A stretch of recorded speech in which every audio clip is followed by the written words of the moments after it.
The final minutes of Vittorio Cottafavi's 1949 drama, The Flame That Never Dies, played during the midst of World War II.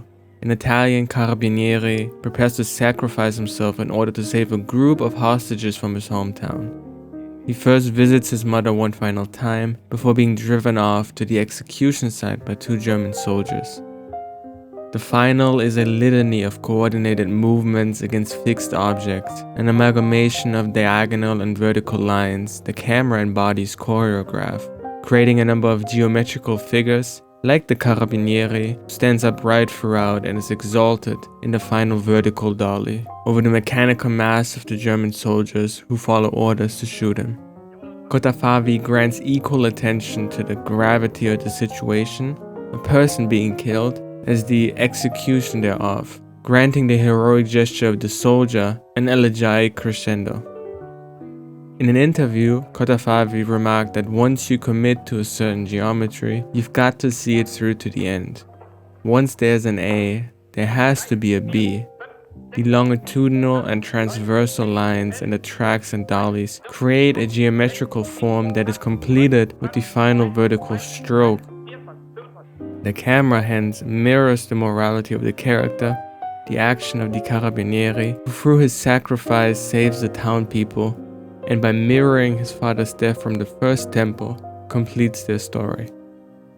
Such precision and control would become the norm for Cottafavi, for whom Flame That Never Dies would prove the first noteworthy film. Watching it with contemporary eyes, one can't see but a tender, expressive film of self-determination. Though in 1949, the film released within the throes of neorealism, compelling critics to excoriate it as a regression into classicism on a formal and fascist apology on an ideological level. Such disapproval led to the successful removal of the film from the Venice Film Festival of 1949. Perhaps understandable given the political current of the time, which would have forbidden any good leftist to acknowledge a film that exalts a derided period and its values, regardless of Cottafavi's own progressive political predilections or his very involvement in one of the first anti-fascist works of the post-war period, Aldo Vergano's Outcry of 1946. Flame That Never Dies was enshrined in fascist discourse and marred as a result of it. Its unworthy reception became the first and very nearly last bit of attention directed towards the career of Vittorio Cottafavi, regaled in later years only by the French critics at Caxias, who saw in him a master of form, one that is self-sufficient without diluting into superfluity. Vittorio Cottafavi worked almost exclusively with trivial, vulgar source material and within overlooked genres, first in the melodrama and later in peplum epics.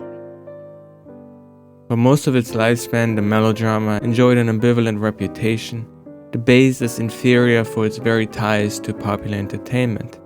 In Italy, it was, next to the comedy, always the most popular genre, driven both by historical proclivities and, especially in the post-war years, economic impulses, granting it center stage for all critical discourse, with it often dismayed for its ostensibly reductive, conservative themes and conventions which, in the landscape of post-war Italian cinema, was regarded as a formal and thematic regression. Between 1949 and 1954, Cottafavi made 7 melodramas, which served to build the foundation of his work. They include the avowed Flame That Never Dies, a bilateral film of father and son mirroring their life amidst the two wars that ravaged the world. A Woman Has Killed, the first of Cottafavi's female-led melodramas of women suffering from unreciprocated love. Traviata, a traditional romance of societal disapproval following the slow demise of married woman Margherita and her lover Carlo, who find themselves unable to escape Dad, which surrounds them. Avani di Galera, a collection of 3 short films about ex-convicts and their reintegration into society, whereby the latter is not towards societal cohesion per se, but self-worth and value, as in the first story of a doctor who's convinced of his own uselessness but must confront it when his wife requires surgery. In El Gordo del Pecado, a noir melodrama seen through the reminiscing eyes of a mother forced to watch her son's continuous recline into trouble and crime. A free woman, perhaps his finest work, of a female architect struggling to decide a life for herself, falling for a composer who compels her to leave her life of monotony and marriage. As these synopsises show, few of the scripts carried any transcendence. Stories like Traviata would be found all over Italian screens in the following decades, while Flame That Never Dies, for all its grace, follows relatively rudimentary romantic beats throughout its two tempos. Far from compromised as a result, Kotafavi forging a dialectical relationship to the genre, respecting its conventions while commenting on them simultaneously, primarily uses the genre's specific base emotionality to explore his big interests: death, freedom, sacrifice, and destiny, many of which already innate to the melodrama but properly illuminated here. Freedom for one becomes the avert goal in A Free Woman, galvanized in Lina by composer Gerardo. Freedom from marital ennui, family traditions, and bourgeois boredom, yet paradoxically one achieved only when she uses it to imprison herself, to ultimately strengthen and protect the position she initially ran from. Such is the dynamic of Kotafavi cinema. Kotafavi's films serve a trilateral purpose. The social dramas about the positions of women in contemporary society, which in their melodramatic function rupture and expose social contradictions, and as vehicles for emotional internalization. As he professed in another interview, similar to how a writer may approach a novel with a singular idea in mind, the starting point for Kotafavi is always a specific emotion around which all else is built on, always with the goal of transmitting that very emotion in the climaxes, whereby context is breached and viewer-subject relations are forged. These usually occur in specific moments where dialogue completely ceases, allowing the primal emotion to be emphasized and transplanted. Sometimes solely on the viewer, as in the many sequences in Traviata of forlorn lover Margherita sweeping through the empty Roman streets, and sometimes between characters, as in Traviata's ending of the man's desolate walk away from the funeral, which so mirrors that of Margherita. And lastly, tying both together as examples of formal mastery within delineated realms. In Flame That Never Dies is deliberately constructed repetitions, this identification becomes clear. Father and son form one, the Italian myth. Like Douglas Sirk, there's a reflexivity in Kotafavi's melodramas. In A Free Woman, A Woman Is Killed, and El Gordo del Pecado, among others, there's clear structural awareness of the tropes of the melodrama, one sometimes even remarked upon, that nevertheless does not extinguish its emotional fire. The melodrama of Woman Has Killed follows an in medias res opening of a desolate woman bound to fall into the same wires of murder and shame, gliding through train corridors, gun in hand. Just before she can act on her impulses, an elderly woman approaches and warns her, the subsequent warning leading into the real story, but now insulated into the realm of experience and prevention. The threat of melodramatic fate is announced, the film essentially a melodrama about melodrama, yet it remains just as devastating. In the climax of A Free Woman, Gerardo directly remarks on the melodrama of the situation he has found himself in, when an enraged Liana discovers him with his sister and vows to kill him. He recognizes it himself as a component of the melodrama, but his fate is already sealed. He must die for Liana's melodrama to conclude, and for his sisters to be precluded, halting, or continuing, if you will, an endless cycle. The scene combines two goals of Kotafavi's appertaining to freedom. Freedom both in her action, as an adherence to the laws and logic of the genre, and melodramatic destiny, and freedom from men in general, which she chooses by turning herself in.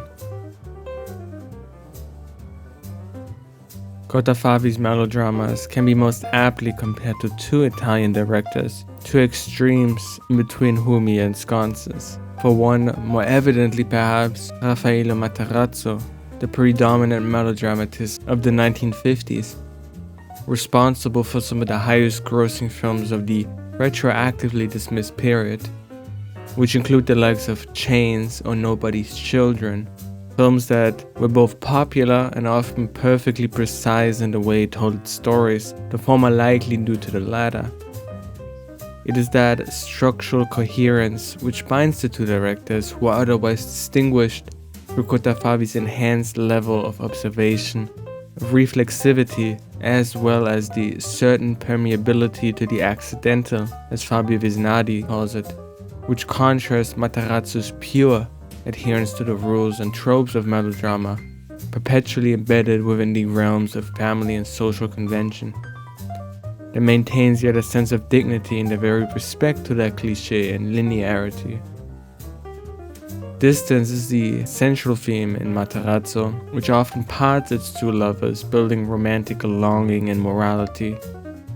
Cotafavi too is a master of distance, but manages to reverse Matarazzo's intention in Woman Has Killed, building instead a tale of pure desperation. There the telephone, the very symbol of distance in both directors, becomes for the protagonist also a symbol of perverse hope. As long as the two lovers are apart, they can come back together, is the thought that drives her. When she finally reaches the dallying soldier she's so infatuated with, she finds him bragging about his insolence on the telephone.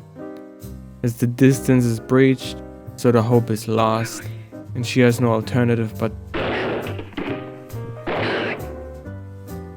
Cotafavi's woman suffers a fate only amendable through the in the title alluded to action. The second figure is Michelangelo Antonioni, counterintuitive at first glance, but ultimately apt given the similarity of source materials, particularly of early Antonioni, the two shared.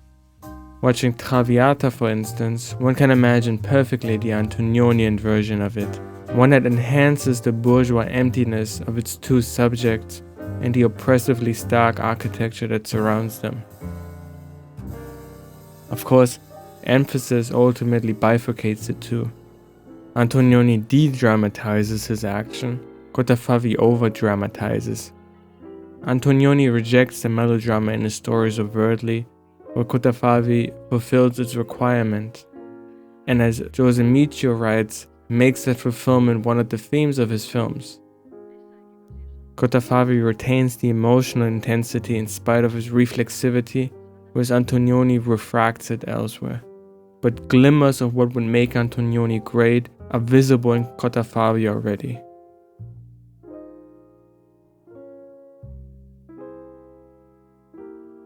Not married to the content of his stories, Cotafavi is a visual director whose delicate touch began to form and blossom with Flame That Never Dies. His films of destiny find mirrors in their structure, as in The Son Completing the Father story, in Flame That Never Dies, or in Woman Has Killed, whose first tempo ends with Anna, the woman's words.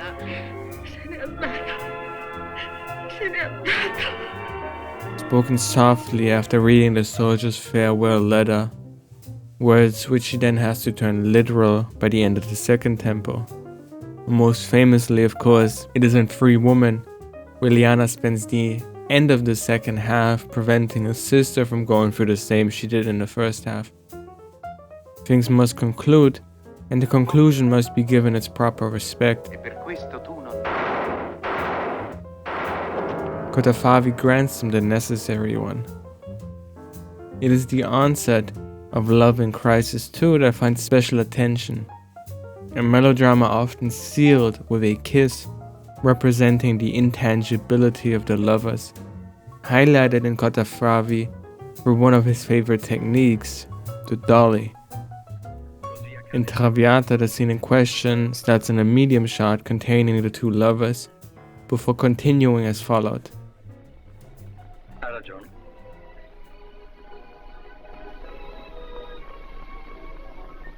È stata molto chiara. Ah, che bambino. Povero caro. È arrabbiato. Mm?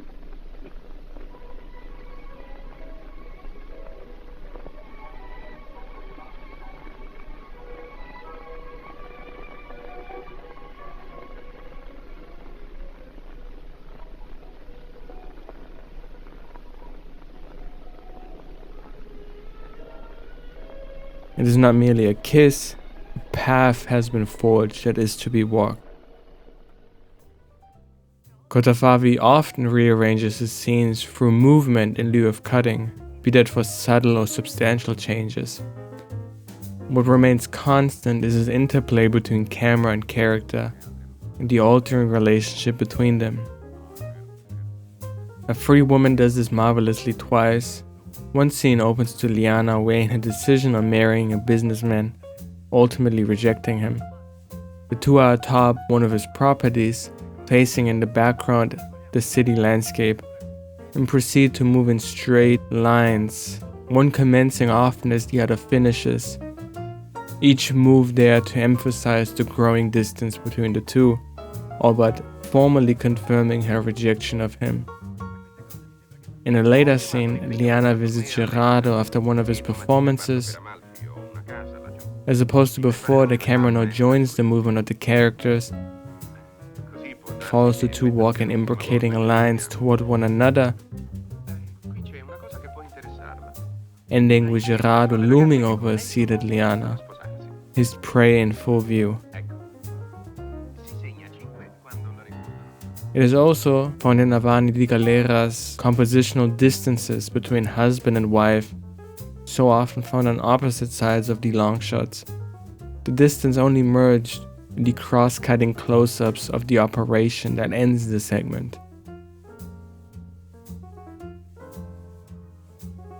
Distance is crucially tragic also in Flame That Never Dies, particularly in the death announcement of the husband that ends the first tempo. By this point, he had been in the army for a while, communicating with wife and family only through letters. One day, another one of such arrives. The wife walks to and from the letter man, descending then ascending a small incline.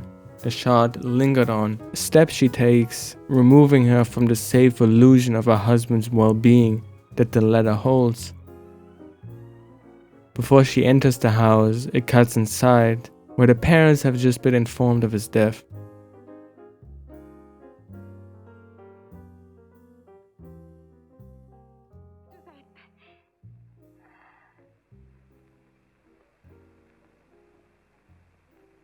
Papà ha scritto Giuseppe.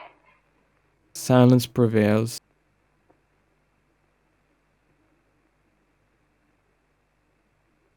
Dollies and close-ups follow.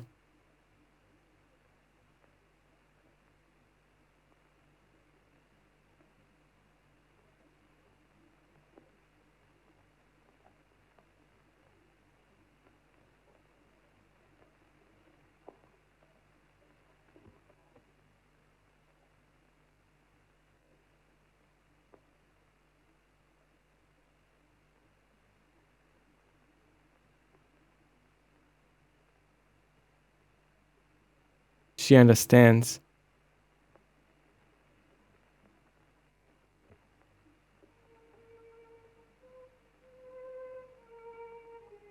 Walks up the stairs, the camera behind, not able to see her reaction.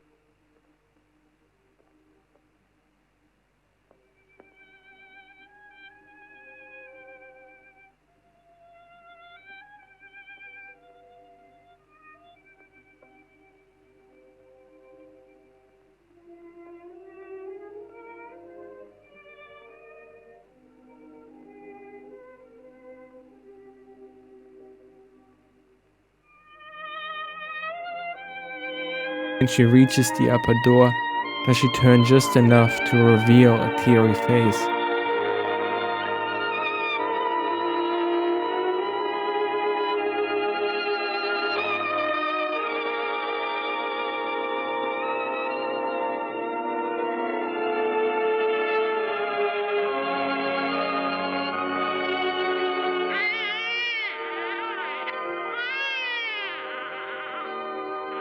Yet the only cry one hears is of the baby, which dissolves the scene into the second tempo.